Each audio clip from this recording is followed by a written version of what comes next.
ইরানের সর্বোচ্চ ধর্মীয় নেতা আয়াতুল্লাহ আলী খামেনিকে হত্যার বিষয়টি মোটেই সহজভাবে নেয়নি ইরান, আর তাই এবার রীতিমতো প্রতিশোধ নেয়ার ঘোষণা দিয়েছে দেশটি।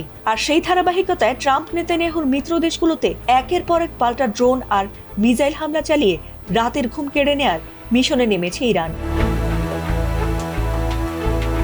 সৌদি আরব, কাতার, কুয়েত সহ নামধারী কিছু মুসলিম দেশ যারা কিনা মূলত ট্রাম্পের মিত্র দেশ হিসেবেই পরিচিত, সেসব দেশ সহ ইসরায়েল, এমনকি যুক্তরাজ্যেরও বেশ কিছু দেশে এবার পাল্টা হামলা চালানো শুরু করেছে ইরান।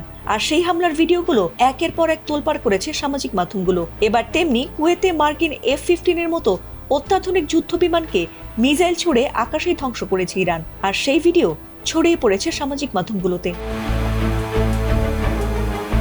কুয়েতের আকাশে উড়তে থাকা একটি মার্কিন F-15 ফাইটার জেটকে বিধ্বস্ত করে ইরান, আর সেখান থেকে অন্তত একজন পাইলট নিরাপদে ইজেক্ট করতে সক্ষম হন। তবে দুর্ঘটনার কারণ সম্পর্কে তাৎক্ষণিকভাবে কোনো মন্তব্য করেনি মার্কিন সামরিক বাহিনী।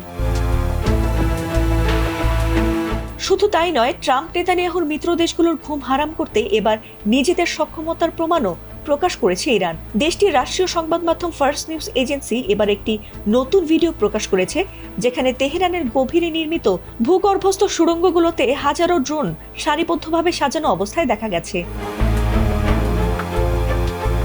ভিডিওতে দেখা গেছে ড্রোনগুলো রকেট লঞ্চারগুলোর ওপর স্থাপিত এবং সুড়ঙ্গের দেয়ালে ইরানের পতাকা ও সদ্য প্রয়াত সর্বোচ্চ নেতা আয়াতুল্লাহ আলী খামেনির ছবি দেখা গেছে, যা তাদের সামরিক সক্ষমতা প্রদর্শনের উদ্দেশ্য বলে মনে করা হচ্ছে। যদিও সেই সূত্রে কোনো নির্দিষ্ট বিস্তারিত তথ্য, যেমন ভিডিওটি কখন ধারণ করা হয়েছে, ঘাঁটির অবস্থান বা ড্রোনের ধরন সম্পর্কে এখনো বিস্তারিত কোনো তথ্য প্রকাশ করা হয়নি। তবে ভিডিওটি সাম্প্রতিক উত্তেজনার মধ্যেই প্রকাশ করা হয়েছে বলে ধারণা করা হচ্ছে।